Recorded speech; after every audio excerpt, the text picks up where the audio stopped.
Bismillahir Rahmanir Rahim wa sallallahu ala nabiyil karim. Allahumma salli ala sayyidina Muhammadin al-fatihi lima ughliq wal khatimi lima sabaq nasirul haqqi bil haqq wal hadi ila siratikal mustaqim wa ala alihi haqqa qadarihi wa miqdarihi azim. Yan uwana musulmai, ina yi muku sallama irin ta addinin musulunci, ina cewa assalamu alaikum wa rahmatullahi ta'ala wa barakatuhu. Wannan makaranta tamu mai tarin albarka mai suna kanzil asrar ta ne muku sallama irin ta addinin musulunci, da fatan duk wanda ya ga wannan makaranta tamu kuma yake so ya amfana da wani abu wanda muka dora na sirri, to saboda haka sai muna subscribe. Saboda haka ka danna alamar kararrawa, sannan kuma ka yi mana lakin, sannan wanda ya amfana da wannan sirri namu ya yi mana addu'a da fatan magama lafiya, sannan yau iyayenmu addu'a Allah ya sada su da manzon Allah sallallahu alaihi wasallam. Idan kuma mutum na neman ƙarin bayani zai iya tuntuɓar mu ta lambobinmu waɗanda za mu ɗora su kamar haka. Idan za ka kira ni, za ka iya kira na a 090-63-76-6347. Idan kuma za ka neme mu a whatsapp, muna da nambar whatsapp.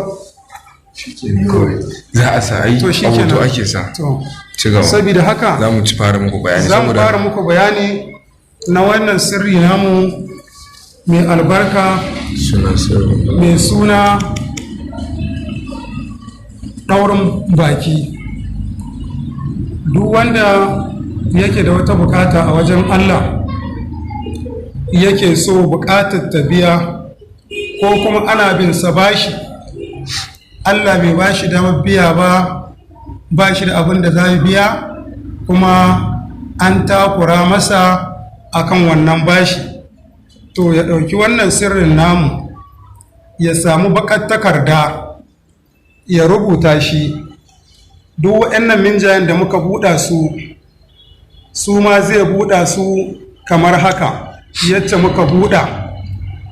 Kowane idan aka buɗa shi, kada a ƙarasa kullewa, sai an sa sunan wanda ake so a ɗaurewa bakin, sannan sai a rufe.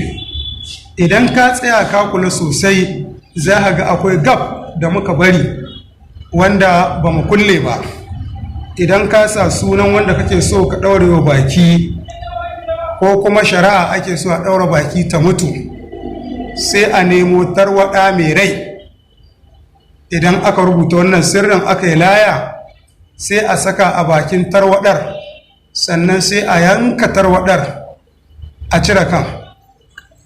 Sannan idan aka cire kan, layar tana cikin bakin tarwaɗar, sai a sa zare baki a naɗa kan tarwaɗar da shi, a je a samu dutse mai nauyi a ɗaga, a saka layar a danne.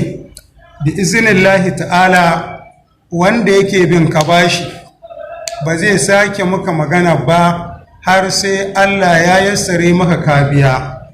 Amma dan Allah dan annabi, wanda ya samu wannan sirrin kada ya cutar da wani, ka tabbatar da cewa baka da damar da za ka biya. In ka Allah ya baka dama, to za ka biya wannan bashin da ake bin ka. Saboda haka idan kuma baka da damar inda kake ba dutse, za ka iya zuwa ka samu gidan tururuwa, ka haƙa rami, ka saka wannan layar, ka kawo dutse mai nauyi sai ka ɗora ka danne, ya danganci da ya kai niyya. Allah ya ba mu nasara, amin summa amin. Allah ya dafa mana, Allah ya fa'idantar da mu da ku baki ɗaya.